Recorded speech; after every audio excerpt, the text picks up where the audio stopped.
我在社交媒体上看到有人说，其实 Empire Sushi 的味道质量呢，其实就是没有到很好。他们说，如果真的是要 grab and go 的话，他们会宁愿去 Aeon 的那一种，你知道吗？我觉得你去一间店面，如果你吃到第一次不好吃，你可能就不会去吃了，对吗？但是 Empire Sushi 的这个业绩又有另外一个说法，所以这些部分的讯息可能就不是它的 target market。如果是它的 target market 的话，它的业绩又没有跌的呢？为什么呢？我也想要关注一个危险的信号，就是我们看到虽然公司的这个营收呢，它是在上涨的，可是衡量餐饮业其中一个很核心的一个指标呢，就是它的同店销售增长啦。它是从2023财年的12%一直下滑到最新的这个 financial period 的这个1.6%。但是我还是认为这个 SSG 暂时来说，对于他们的这一个 cannibalization effect， 就是侵蚀掉自己的这一个份额，也有可能会影响到这一个号码。但是只要这一个 break even 的时间是9个月的话呢，他们可以很快的去，就是可能 cut loss 或者是关掉这个店，然后开在另外一个 region 这样子的一个操作模式。很多老板都在问 AI 到底能不能够帮我赚钱呢？4月29号，我们将会举办一场专门为大马的中小型企业打造的 AI 实战论坛。这一次的主题非常的直接，用 AI 砍成本、拼业绩。我们邀请到许多专家在现场教你如何使用社交媒体 AI 搜索，让你的客户主动的搜索到你，而不是花大钱投广告却赚不到钱。另外呢，刘哲涵博士也会在现场手把手教大家如何把通讯软件变成一个自动报价、自动成交的 AI 销售冠军。最重要的就是呢，我们要帮你用低成本的 AI 工具取代那些琐碎重复的工作，真正做到降低成本、增加效率。不要再观望了，因为你的对手已经在使用 AI， 现在就马上行动。购票请到 caijin.my/AI， 那就是 caijin.my/AI。你好，欢迎收看BFM 财经所制作的，由BFM 财经所制作的。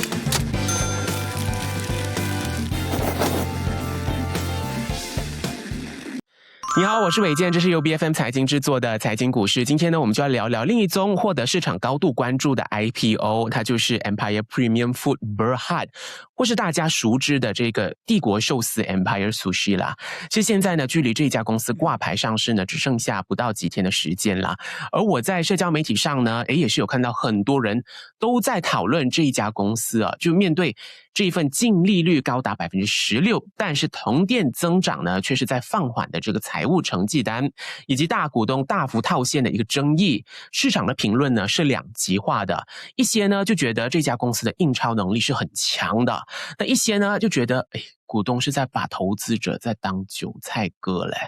而一些人呢则是还在犹豫，还在思考这家公司到底是不是潜力股啦。今天呢我们线上呢就有 M Plus 研究主管刘礼玉来和我们快速分析一下这一次的 IPO。 礼玉你好。伟健你好。好，礼玉你怎么看这一次 Empire Premium Food Berhad 的上市计划？又有很多人就说这个是大股东套现的一个 process 而已，你怎么看呢？我认为在这个情况之下，你要讲每一间公司有套现或者是一个怎么样的情况，我觉得都可能是一个 talking point 去让别人去讲，因为你上市自然而然你要套现一些东西，我觉得这个是非常可以理解的。所以如果你问我是不是真的是要套利，我觉得他们有能力把这家企业做起来，他要套利，我觉得这两个人情有可原啊。就是对于他们来说，他们是一个 founder， 然后我觉得他们的套利是非常可以理解的东西来的，所以我不觉得当有一个套利就不值得去投入这个说法。而我反而觉得 Empire Sushi 是它一个非常亮眼的一个模式，而且这个 grab and go 的模式是我觉得适合现在的年轻人，或者是一个要餐饮业模式可以去学习的一个模范。估值方面你觉得怎么样呢？这一家公司我觉得估值方面还算不错的。如果你问我到底这家公司在 consumer sector 可以跟哪一家去比较的话，我觉得可以用可能 Oriental Copy 这样的一个估值去了解，但是肯定他们不是不一样的模式，因为 Oriental Copy 才可能20几间的这个 shop outlet， 但是对于这个 Empire Sushi 来说，它是真的是100多家比较小型，但是比较多的这个 outlets 的一个操作模式。如果你要我把它拎回去之前，可能 Old Town 或者是这种其他的这种这样类似的公司，我觉得还可以的。但是如果你要讲日本餐或者是日式的风格的这一个连锁店，当然我们有这个 Sushi Zanmai 或者是 Sushi King 很多的，对，这样子的去对比，所以我认为它会介于可能15到20-30 times P 的这个范围。但是如果要真的 pinpoint 的话，我觉得它又有一个 branding， 它又有它的印钞能力超强的这个模式。另外一个就是 profit margin 也是相对的高，我认为它可以在一个合理的一个范围，就是20到25的范围当中。其实虽然存在这个巨额套现的一个负面观感，不过我们也知道很多股东他们上市，他们就是要 like part of the reason 是要 reward themselves 嘛，是不是？不过论业绩方面呢是相当亮眼的，这个 PAT margin 呢就是从2023财年的 10.6% 上升到 FY 2025的 16%。除了业绩之外，你觉得这一家公司还有什么可投资的因素呢？我认为在这整体的这一个上市的这个过程，我觉得我最欣赏的就是这两个这个 founder 的这个 Nicole 跟 Jordan 的这一个他的创业能力跟这个思路很清晰。他们一开始就是要把这一个整体的可以让别人轻易的吃到这个日本的寿司为主题，就是说如果你要 grab and go， 你一想就会想到 Empire Sushi， 你不会想到其他的 Sushi King 之类的东西，因为去到那一边要用餐的可能就是 dine in 用餐。但是如果这个 grab and go 的这个模式，我觉得是真的是他们去把它做到淋漓尽致的一个情况了。所以我觉得在这两个人的身上，我可以看得到，就是他们的创业能力很强。然后如果你要再跟着他下去的话，可能他的 next step 我们很期待，就是说现在每个人都说他是瓶颈了，但是他们会走出怎么样的一个路，我觉得那一个是要我们跟随着这个 entrepreneur 去走才可以知道的。那我的认为他是现在要做可能用 quick dine in 这个方式去补回 complement 它的这个现在的 Grab and Go 的这个 service， 因为你 Grab and Go 的 service 一定是有一个瓶颈的，就是你可能做到这个 level， 然后你就会看得到你业绩可能上升不太多。但是如果你再继续走 dine in 的quick dine in 的路线，就是说你把这个消费者在你的店面可能 Grab and Go 只是2分钟时间，但是如果你现在有 Quick Dine In 的这个模式，可不可以上到去5分钟、10分钟、15分钟的一个时间点的话呢？那它消费的这个average per receipt 的这个就会提高，对吗？所以我认为它是从 Grab and Go 拿到了这样子的一个模式，然后走 Quick Dine In， 然后就可以吃掉一些日本餐的一份额。所以如果我们看这整体上的这一个模式走的话，他们是要从 Grab and Go 转型去这个单一，当然前提是要赚钱的。所以他们讲了，如果 Grab and Go 是赚钱的话，为什么我要转去这一个Quick Dine In？ 但是如果 Grab and Go 的这个饱和了之后，他们要转去这个 Quick Dine In， 我觉得是情有可原。所以我觉得下一步就是还要转去把这个顾客待在他的这个饭店的这个时间久一点点，所以它可以令到这个 average per receipt 的这个 value 就是可能增加。所以我觉得这个现在走这个模式。那你问我认为它在可能3-5年过后还有没有成长空间？我当然是觉得是有的，但是要留守它到底这个 quick dine in 的模式可以走得成功吗？然后才走第3步 which 我觉得有可能它可以突破马来西亚的市场罢了，就是可能还要冲出海外。我觉得那个是另外一个话题啊，就是3到5年之后可能会有这样子的一个情况出现。因为现在我觉得他要吃掉的那份额是吃掉可能 Sushi King 或者是 Sushi Zanmai 或者是 Sushi Mentai 这样子的类似的这个日本的这个饭店的模式 market share， 对 market share。因为我们看到其实刚刚你讲的这个 Quick Dine In 这个是值得期待一下的。不过我们看到在2023呢，它是15%占它的那一个total revenue contribution 那一边 15%， 然后过后2024是12.5%，然后过后去到2025呢是13%，所以它还是这样子一个横摆的一个情况，所以这个就是我们要关注的。不过你说到那一个那一个很多人说想到要 grab and go， 第一个想到的那个日料就是寿司的话呢，就会想到 Empire Sushi。我在社交媒体上看到有人说，其实 Empire Sushi 的那一个味道质量呢，其实没有到 on par， 就是没有到很好。所以呢，他们说，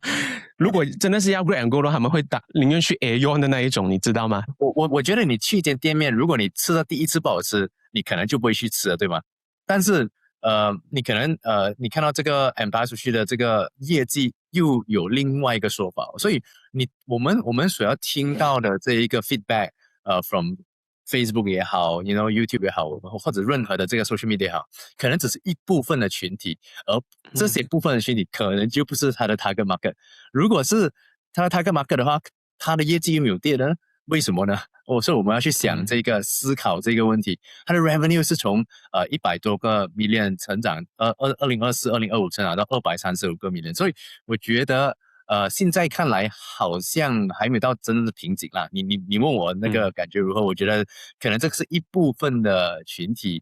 吃了之后他们给的 feedback， 但是如果你讲这整体上，我觉得还是有成长。对，因为口味这些也是很 personal 的，就是对呀，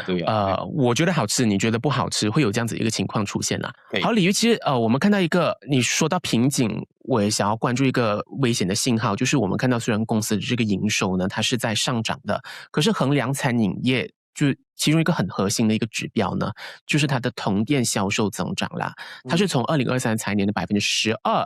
然后过后一直下滑到最新的这个 financial period 的这个1.6%。中马区呢，甚至是出现负2.1%的一个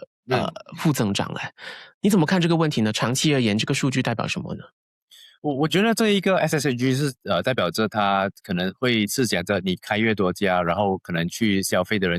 就会把它分散掉，所以你可以看到同样的店可能在一直下滑的当中。但是我还是要讲那句，可能 Central Region yes maybe 它是一个瓶颈，所以我要讲的就是它的生意模式是不是在这一个 grab and go 生意上瓶颈，所以他们要把它转型去这个 quick dine in。所以如果有这个情况出现的话呢，他就是做的比较对的一个方针。如果他继续做 grab and go 的话，肯定是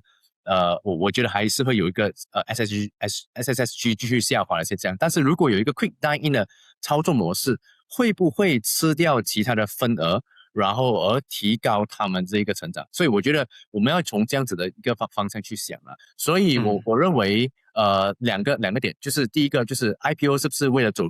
可能增加 branding， 第一，那第二就是可能这一个 quick dining 的模式是不是它让它一个很好的一个转折点。所以现在 SSG 下滑，但是如果出现了 quick dining， 会不会有上升这个机会出现，我们也是要去了解这一点的。他们也是有提过，只要每一间就是这个 store outlet 都要有保持3%以上，他们就觉得满意了，就是3%的 growth 所以我觉得这一个也是他们的 objective 或者他们 direction。那我认为他们有他们的自己的考量点，但是我还是认为这个 SSG 暂时来说是对于他们的这一个 cannibalization effect， 就是侵蚀掉自己的这一个份额，也有可能会影响到这一个号码。但是只要这一个break even 的时间是9个月的话呢，他们可以很快的去就是可能 cut loss， 或者是去放在就是关掉这个店，然后开在另外一个 region 这样子一个操作模式。因为虽然我们看到 Central Region 那边的那个 SSSG 是比较少的，可是后来在 Prospectus 上面我们可以看到在Southern、Northern 还有 East Coast 呢，它都是